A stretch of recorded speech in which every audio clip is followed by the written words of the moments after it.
السلام علیکم Islamic channel کے پیارے ناظرین، آج میں آپ کے ساتھ غسل کرنے کی دعا شیئر کرنے جا رہا ہوں، جو کہ اس ویڈیو میں آگے جا کے آپ کے ساتھ چلا دوں گا۔ پہلے میں آپ کو بتا دیتا ہوں کہ غسل جب آپ پہ فرض ہو جاتا ہے تو آپ کوئی بھی عبادت نہیں کر سکتے جب تک آپ غسل نہیں کر لیتے اور پاک صاف نہیں ہو جاتے، کیونکہ پاک صاف نہیں ہوں گے تو آپ کوئی عبادت نہیں کر سکیں گے۔ اور جیسا کہ آپ کو پتہ ہے کہ غسل نہ کرنا کبیرہ گناہ ہے، تو آپ کو غسل جلد سے جلد کر لینا چاہیے جب بھی آپ ناپاک ہو جائیں۔ اور غسل کرنے سے پہلے آپ کو یہ دعا بھی پڑھ لینے چاہیے، میں آپ کے ساتھ چلا دیتا ہوں آگے چل کے۔ یہ دوستو، جیسا کہ آپ کو پتہ ہے کسی بھی عبادت کے لیے آپ کو وضو کرنا پڑتا ہے، اور اگر آپ ناپاک ہوں تو آپ کو غسل بھی کرنا پڑتا ہے پہلے، پھر ہی آپ کسی بھی عبادت کو کر سکتے ہیں، جیسے کہ نماز ادا کرنا یا کوئی روزہ رکھنا۔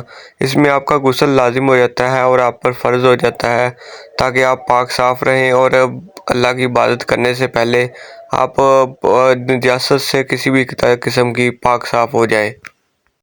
دوستو، غسل آپ پہ تب فرض ہوتا ہے جب آپ کو کوئی نجاست لگ جائے یا آپ ناپاک ہو جائیں، تو غسل آپ پر فرض ہو جاتا ہے اور آپ کو غسل کرنا ہی پڑتا ہے۔ اس کے بغیر تو آپ کوئی بھی اپنا دینی فریضہ ادا نہیں کر سکتے اور نہ ہی کوئی عبادت کر سکتے ہیں۔ یہ دیکھیں، آپ غسل کے فرائض آپ کو پہلے کر لینے چاہیے پورے۔ غسل کے 3 فرائض ہیں: کلی کرنا، ناک میں پانی ڈالنا اور تمام بدن پر پانی بہانا۔ یہ آپ نے غسل میں فرائض ادا کرنے ہوتے ہیں۔ یہ فرائض کی ادا ضروری ہیں کیونکہ یہ فرائض ہیں، اور یہ دعا ہے: اللہم انی اسألک الجنہ واعوذ بک من النار۔ یہ دعا آپ غسل کرنے سے پہلے لازم پڑھ لیں، تاکہ آپ غسل سے پاک صاف ہو سکیں اور اللہ کی پناہ میں آ جائیں، تاکہ آپ پہ عبادتیں بھی پھر فرض ہو جائیں گی، اس کے بغیر عبادت لازم نہیں۔